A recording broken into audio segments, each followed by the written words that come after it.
Halo, selamat datang di Sudut Pandang teman-teman. Gimana nih kabar kalian? Semoga baik-baik saja ya. Waduh, ada yang makin panas nih. Rasman Arif Nasution baru saja melempar kode keras kalau dia ini punya rahasia besar milik Roy CS. Waduh, rahasia ini konon katanya bisa ngebuat mereka-mereka gak punya muka lagi di depan publik. Wah, jadi penasaran, apa ya rahasianya? Apakah ini nih yang jadi alasan sebenarnya kenapa Roy CS mendadak gelagapan dan emosional? Kalau gini ceritanya, waduh, udahlah siap-siap aja. Makin mampus kalian. Nanti saya buka semua tentang kalian malu. Silakan. Tapi saya tidak berada pada posisi itu. Silakan buka. Saya hari ini mau katakan bahwa Pak Jokowi sedikit pun tidak gentar dengan apa yang terjadi. Satu. Buka Yang aja, Bang. kedua, Buka. koalisi masyarakat Indonesia Buka. yang Dia juga saya bukan pimpin siapa-siapa. sekarang akan membantu Sudah. kepentingan Anda kemarin sempat dari Pak Jokowi. perbincangan. Waduh, ini nih yang dibocorin oleh Bung Rasman teman-teman ya, di depan mukanya Roy Suryo. Bilangnya, wah ini kalau saya bocorin lagi kalian yang malu. Waduh, ini apa sih? Kok saya jadi makin penasaran gitu ya? Tentunya KUHP kita juga mengakomodir itu dan kita akan pegang itu sebagai pedoman di dalam proses penegakan hukum kita. Dua tersangka Egy Sujana dan Damai Harilubis ajukan restoratif justice soal dalam kasus ijazah Jokowi. Menurut pelapor penyidikan sampaikan bahwa dua tersangka Egy Sujana dan Damai Harilubis ajukan restoratif justice. Meski demikian, para pelapor sebut pihaknya mempertimbangkan akan langkah dua tersangka tersebut, namun belum memberikan keputusan karena menunggu arahan dari Joko Widodo. Oh iya, aku baru ingat teman-teman ya. Dua orang dari penyerangnya Pak Jokowi, yang termasuk dua orang ini tersangka, namanya Bung Egy dan juga Bung Damai, ini kan baru aja kemarin mengajukan restoratif justice ya. Apa ini jangan-jangan nantinya apa yang dimaksud oleh Bung Rasman ini, rahasia besar ini bakal dibongkar ke langsung di Polda gitu maksudnya. Wah, ini makin menarik teman-teman. Coba kalau menurut tebakan kalian deh, coba kita main tebak-tebakan ya. Tebakan kalian kira-kira rahasia apa yang bakal dibongkar oleh Bung Rasman? Tulis di kolom komentar. Pastikan juga absen kalian dari kota mana aja nih? Dari penjelasan dua pengacara Pak Jokowi, Yakub Hasibuan dan kawan-kawan, saya dengarin statementnya. Dari pernyataan pengacara Roy, Saudara Khozinuddin, kemudian Pak Herman Kadir dan kawan-kawan, nah juga saya dengarin. Nah, ada dua pendekatan yang berbeda dari dua orang pengacara ini. Satu, Yakub Hasibuan mengatakan itu ada pemaparan oleh penyidik di depan peserta gelar yang disebut dengan gelar perkara, yaitu ada khususnya gelar perkara khusus. Istilah kami itu GPsus, gelar perkara khusus. Nah, jadi itu tidak dalam rangka eksaminasi atau membuktikan semua atau menunjukkan barang bukti. Nah, itu versinya Yakub. Versinya Khozinuddin, di situ tempat kami untuk meminta dibuktikan, ditunjukkan. Nah, sekarang pertanyaannya, siapa sih yang paling berwenang untuk memaksa seseorang menunjukkan ijazah? Tentu peradilan. Terus, apakah ijazah itu perlu diperlihatkan kepada publik? Tergantung si pemilik ijazah. Kalau si pemilik ijazah beranggapan tidak perlu, ya tidak perlu. Tidak ada orang yang bisa memaksa dia kecuali peradilan. Nah, pertanyaannya, ini kan kami sekarang dilaporkan melakukan fitnah dan lain-lain. Lah, terus dia lapor kemana? Ke polisi. Polisi penegak hukum. Lalu kemudian polisi minta, mana Pak ijazah asli Bapak? Ya ini ijazah aslinya. Ya silakan mereka cek lab sesuai. Mereka tanya kampusnya ada. Ini adalah clear. Lalu orang yang selama ini cuap-cuap, wah ini ijazahnya palsu. Ya, kami sudah lakukan kajian ilmiah, Forensik segala macam. forensik dan lain-lain. Nah, pertanyaannya, Kalau Anda mengatakan itu palsu, maka buktikan kepalsuan itu. Ya udah, Anda datang ke penyidik, tunjukkan ini palsu, Pak. Tapi pertanyaannya pembandingnya itu mana? Iya. Ah, yang Oh, ternyata teman-teman ya, Bung Rasman ini sebelumnya pernah ngasih bocoran sedikit buka kartunya Roy soal analisanya Roy berkaitan dengan ijazahnya Pak Jokowi. Yang mana memang sangat pantas untuk kita ragukan ya teman-teman ya. Tidak jelas, apalagi suka mencela-mencele omongannya. Gimana kita mau percaya kalau omongan mereka saja suka mencela-mencele? Ya nggak teman-teman? Tapi kemungkinan kalau Bung Rasman saja ngomong kalau ini saya bongkar bakal bikin kalian malu, ini pasti lebih dari sekedar yang tadi kita sudah dengar. Restoratif justice itu nggak bisa diajukan dengan setengah-setengah. Artinya yang di restoratif justice kan itu, saya jadi kayak ahli hukum nih, tapi sebenarnya enggak. Tapi setahu saya restoratif justice itu mengampuni sebuah perbuatan. Jadi kalau yang diampuni perbuatannya, katakan saya pelapor dan saya mengampuni sebuah perbuatan yang dilakukan kepada saya, Semuanya semua orang yang melakukan perbuatan itu terampuni. Maksudnya satu grup itu 8 orang itu. Harusnya semuanya, karena yang dilaporkan Walaupun yang mengajukan hanya Bung Egy Sujana waktu itu. Jadi kan begini betul. juga. Saya harus sampaikan juga nggak biar nggak sepotong-sepotong ya. Jadi pasti di sana itu memang kalau kita lihat dan kuap itu yang melapor yang terlapor itu mengajukan masing-masing restoratif justice itu, bukan satu bundling gitu, masing-masing, karena ini yang kena ini kan satu masing-masing orangnya, ya kan, secara individunya gitu loh. Melaporkan, meminta restoratif justice itu harus ada persetujuan dari pelapor. Kalau pelapornya itu setuju, bisa itu jalan restoratif justice itu. Kalau nggak setuju, nah ini pelapornya ada berapa? Ada 4, bukan hanya Pak Jokowi. Oke, nampaknya ada yang berharap juga ya, ngarep teman-teman ceritanya ya. Ngarep buat diampuni juga sama Pak Jokowi dengan menyebut ini tuh nggak bisa dipisah-pisah. Harusnya kalau satu diampuni semuanya diampuni. Kan dari awal Pak Jokowi sudah ngomong ya kan, kalau permasalahan maaf dimaafin sama Pak Jokowi, sebagai sesama manusia pasti bakal dimaafin lah ya. Cuman namanya proses hukum kan ya nggak bisa seenteng itu ya. Apalagi mereka ini kok nggak sadar diri gitu loh. Nggak datang, nggak sowan ke rumahnya Pak Jokowi, nggak sadar gitu ya. Ngapain juga mau diampuni? Yang ada ketika nanti Pak Jokowi melakukan hal itu, keenakan di mereka dong. Mereka pasti bakal melakukan hal yang sama dalam kurun waktu yang lebih lama lagi. Ya nggak teman-teman? Ini aja nggak selesai-selesai, udah tahunan loh hitungannya ya. Dari gugatannya waktu Bambang Tri sama Sugi Nur waktu itu hingga saat ini. Permasalahan ijazah mulu. Kok nggak capek gitu loh. Ditambah lagi dengan gugatan mereka, tuduhan mereka nggak berdasar.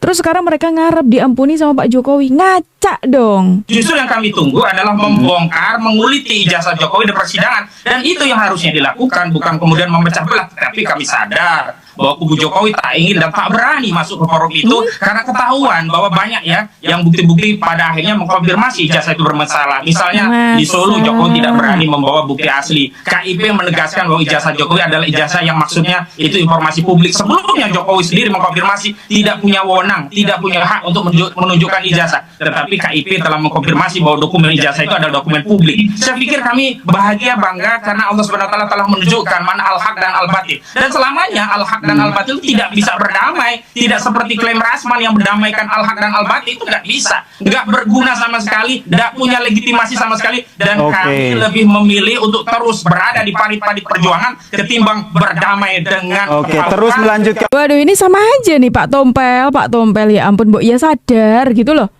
Kok nggak punya rasa malu gitu loh, nggak tahu diri banget nih orang. Tadi loh temenmu ngarep-ngarep minta diampuni sama Pak Jokowi. Sekarang Anda ngeles, katanya Pak Jokowi yang takut gitu. Waduh. Yang ada tuh yang sebaliknya. Logikanya saja ya kan. Kalau memang Pak Jokowi ini takut masuk di persidangan, waktu proses mediasi waktu itu Pak Jokowi sudah lewat tempuh jalur itu. Iya nggak?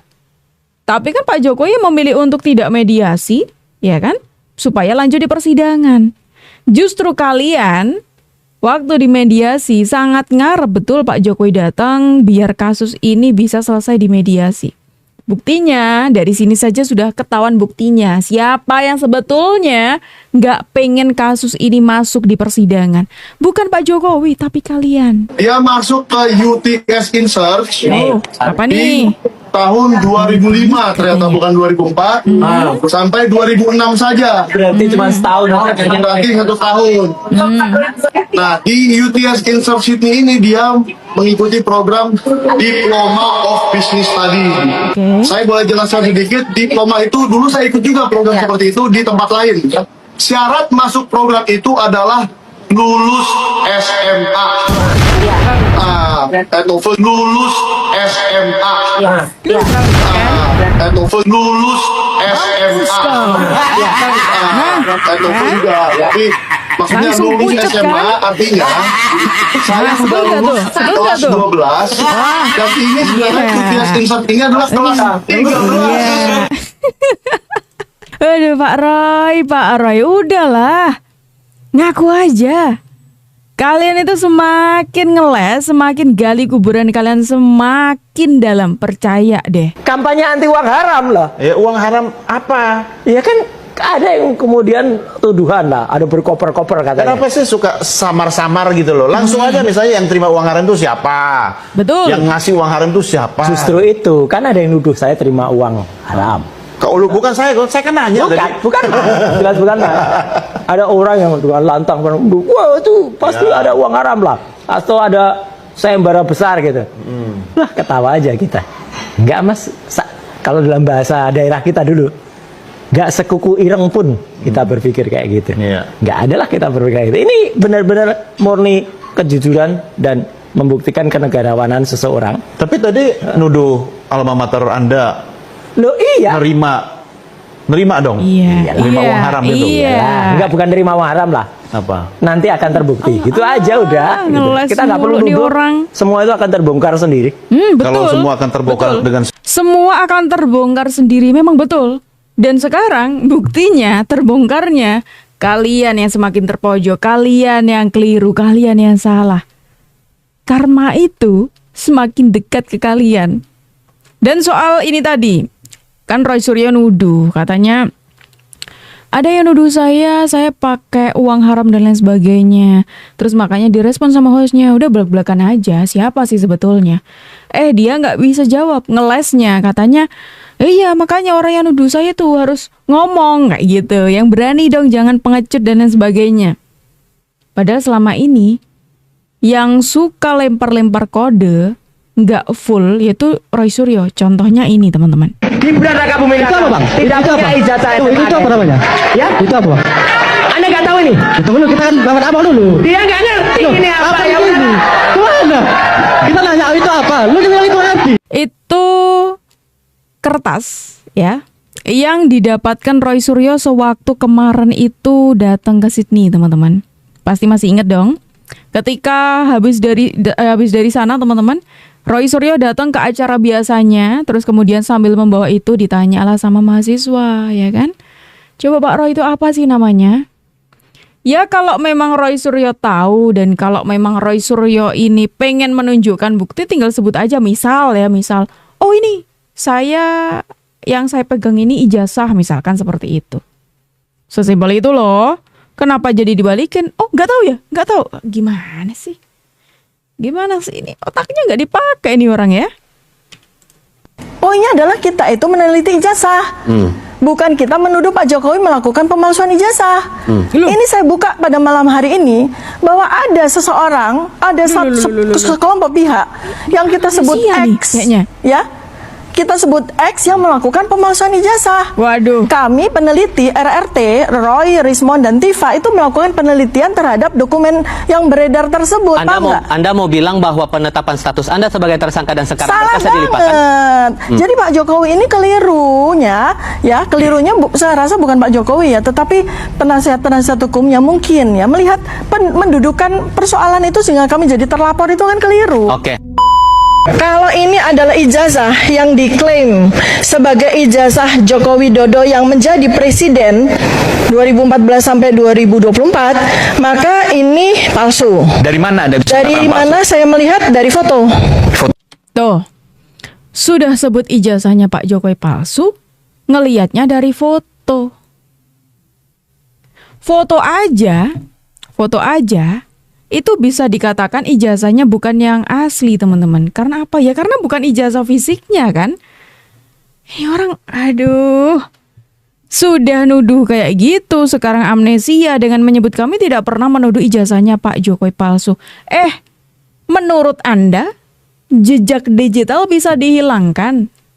Waduh, Bu ya mikir gitu loh. Ada ijazah palsu. Nah, kenapa Anda tidak mengejar siapa yang memframing? Kenapa Anda mulai parah penyakitnya nambah parah. Dekne amnesia. Iya kan? Dia tidak merasa kalau selama ini dia memframing, menghujat dan menjelek-jelekan.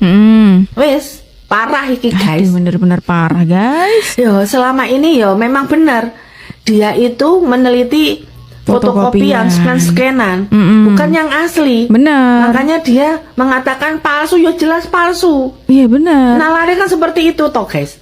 Coba dia pegang yang asli, pasti dia nanti bilangnya palsu. Orang tujuannya itu juga kita sudah tahu. Dia itu sakit hati luar biasa karena dulunya nggak bisa jadi presiden. Iya, betul sekali. Kok bisa-bisanya dia itu mengatakan pengacaranya suruh mencari siapa yang menjelek-jelekan. Kita itu kan meneliti, ternyata ijazahnya yang kita teliti itu palsu. Jelas lawan sing asli digawa Pak Jokowi. Nalarnya seperti itu loh guys. Nalarnya gak dan dipakai kalau kalian guys. itu percaya, berarti kan podo-podo gak waras nih loh. Sedangkan dia itu kan bukan yang punya UGM, ya bukan dosennya UGM, ya. Aku ya lebih percaya UGM dong. Iya betul. Lebih percaya jajarannya UGM dong yang menerbitkan ijazahnya. Nah itu kuncinya. Beliau juga sudah melakukan mulai dari masuk pertama namanya ada di koran. Iya buktinya ada. Setelah itu dia mengikuti kegiatan pembelajaran. Iya betul. Sampai profesor yang siapa itu menggebu-gebu menjelaskan dengan sejelas-jelasnya. Panggara jelas karena dirinya tuh inginnya yang palsu guys. Giliran sekarang mereka dikatakan memfitnah, menjelek-jelekan, nggak mau. Itu namanya playing victim. Iya betul. Awak dhewe lek mengikuti episodenya ini nih, susu awak dhewe melu edan dhewe guys. Gemes aku yoan. Ya alhamdulillah ya, sebagian besar rakyat Indonesia itu tidak terprovokasi, mikir uripe dhewe-dhewe. Ora usah melu-melu kaya Tifa, ya, yang mengorbankan gelar dokternya hanya sekedar ijazah Pak Jokowi. Rakyat aja udah gregetan gitu loh. Nggak jelas orang-orang itu. Sudah ada bukti dari kampus yang menerbitkan. Disebut palsu juga. Ini kampus loh. Kampus yang menerbitkan ini loh. Kan nggak masuk akal ya kan teman-teman? Emang udah gila orang-orang itu. Jokowi menggunakan pesta ini, ya, dia ikuti semua rundown yang sudah terlanjur diproposalkan oleh orang-orang ini. Dia ikuti sampai pada halaman terakhir, dia buntuti terus, dan dia tidak akan kalah sampai di ujung. Nah, sialnya adalah orang-orang ini tidak belajar dari peristiwa-peristiwa sebelumnya, pelajaran-pelajaran ketika orang menyerang Jokowi dan tidak ada yang menang. Sebesar apa Ahmad Ghazidudin? Sebesar apa Roy Suryo? Sebesar apa Tifa dan Rismond? Kira-kira lebih besar dari Pak Prabowo nggak mereka itu? Enggak, sepele mereka. Tapi Pak Prabowo minta maaf 2 kali gagal gitu. Gitu. Artinya 2 kali dalam momentum kontestasi itu perang lebih real, perang terbuka, dan itu lebih fundamental ketimbang sekedar urusan ijazah. Gitu loh. Tapi gagal gitu loh, dan akhirnya Pak Prabowo sebagai negarawan punya jiwa besar. Dia ajak kami semua, orang-orangku, Gerindraku, anak-anakku, pasukanku. Aku sekarang berkonco ya sama Jokowi. Aku belajar ilmu politik dari dia. Dan aku bersaksi dia hebat. Aku bersaksi bahwa apa yang dia lakukan buat bangsa ini adalah sebuah kerja keras yang harus kita tolong, harus kita bela. Aku ajak kalian bergabung untuk bersama Pak Jokowi. Datanglah kami gerbong itu ketika beliau jadi Menhan. Sementara kita bantu. mereka yang dulunya die-hardnya Pak Prabowo kan, kenapa Saya nggak termasuk gitu loh. Oke. Nah ini kutu-kutu kupret ini kok sopo sih sampean-sampean ini kok masih bertahan, mau apa itu loh. Nah, ini menarik teman-teman. Ini ada seseorang yang dulunya dia ini pernah membuat pengakuan, dulunya dia sebenci itu dengan Pak Jokowi, pada akhirnya dia menyesal karena pernah menghujat Pak Jokowi, menghina Pak Jokowi sehina-hinanya. Karena pada akhirnya ketika dia bertemu dengan Pak Jokowi, ngobrol langsung dengan Pak Jokowi, beliau sadar sebesar itu jiwa, apa istilahnya ya, seluas itu jiwa sabarnya Pak Jokowi. Bahkan kepada pembenci saja Pak Jokowi masih menerima dengan baik. Dan kali ini dia memberikan pernyataan yang menarik nih. Roy Panci ini tidak pernah belajar dari peristiwa-peristiwa sebelumnya. Orang yang berlawanan dengan Pak Jokowi tidak pernah menang. Roy Panci malah terus-terusan. Padahal udah ketebak nih ujungnya bakal kemana. Iya nggak teman-teman? Coba kalau menurut kalian gimana? Silakan tulis di kolom komentar teman-teman. Dan terima kasih karena kalian sudah menemani aku dari awal sampai akhir. Aku Jub pamit undur diri. Sampai jumpa.